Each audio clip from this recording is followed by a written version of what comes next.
If you haven't heard the word Dunki yet, you are either not a Punjabi or are unaware of how tens of thousands of Indians are trying to immigrate into developed countries, even risking their lives.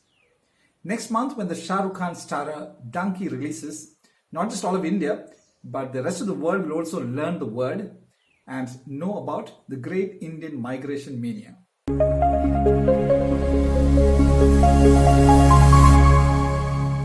The Dunki term has its origin in Punjabi based on an idiom that means hopping from one place to another. So in Punjab, it's common to talk about donkey flights, referring to illegal means of entering a foreign country by making multiple stops in other countries. Dunki refers to donkey-like walks by immigrants. Of course, Indians are not the only ones who are keen to leave their country for more prosperous ones. People from around the world are seeking to enter developed countries. But the recent statistics put India on top of the list in the number of migrants.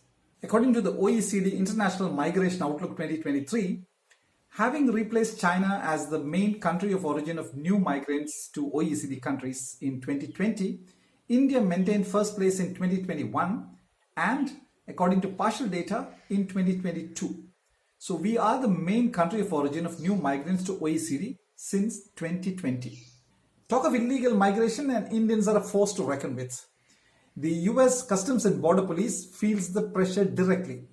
The latest US Customs and Border Police data show that a record 96,917 Indians have been arrested while illegally crossing into the US between October 2022 and September 2023. The numbers have been steadily rising. In 2019-20, 19,883 Indians were arrested while illegally crossing into the US. In 2020-21, 30,662. And in 2021-22, 63,927. The number is very likely to breach the 100,000 mark this year, a 5x growth since 2019-20. One US official was quoted as saying that for every person who's arrested, 9 others may have tried and sneaked in. Reports say that Gujaratis and Punjabis topped the list of Indians attempting a Dunki into the US. But irrespective of the state of origin, what is striking and horrifying is the extremes they go to in their illegal attempts to immigrate into the US and other developed countries.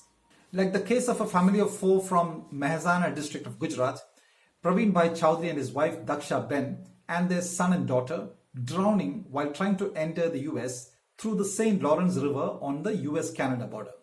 What got more attention was the tragic end of a Gujarati family of 4 from Dinkuja village in Gandhinagar district.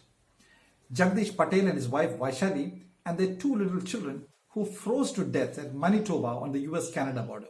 And then there is the equally heartrending case of another Gujarati family from Kalol in Gandhinagar district, Brij Kumar Yadav, his wife Pooja and their 3-year-old son last year. They risked their very lives trying to scale the Trump wall on the Mexican border. Brij Kumar and his son fell from the wall onto the Mexican side, where Brij Kumar died on the spot and his 3-year-old son suffered injuries.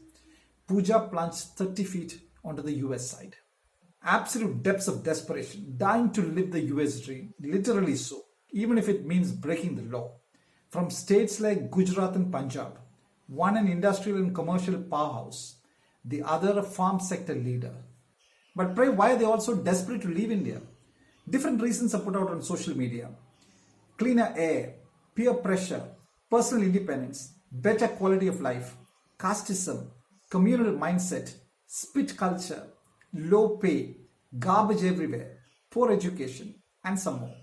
But fact is, they could be walking into racism, gun culture, and even job insecurity. What is puzzling is that in bombed out, devastated Palestine, people want to stay in their homeland. In contrast, India is the fastest growing major economy. Our GDP is on a march, and the country has just landed a rover on the moon. And yet, people are desperate to leave. Amrit Kar and Dunki days at the same time? I don't quite get it. For a longer take on Dunki days and donkey flights, wait for the Rajkumar Hirani Shah Rukh Khan movie releasing in December.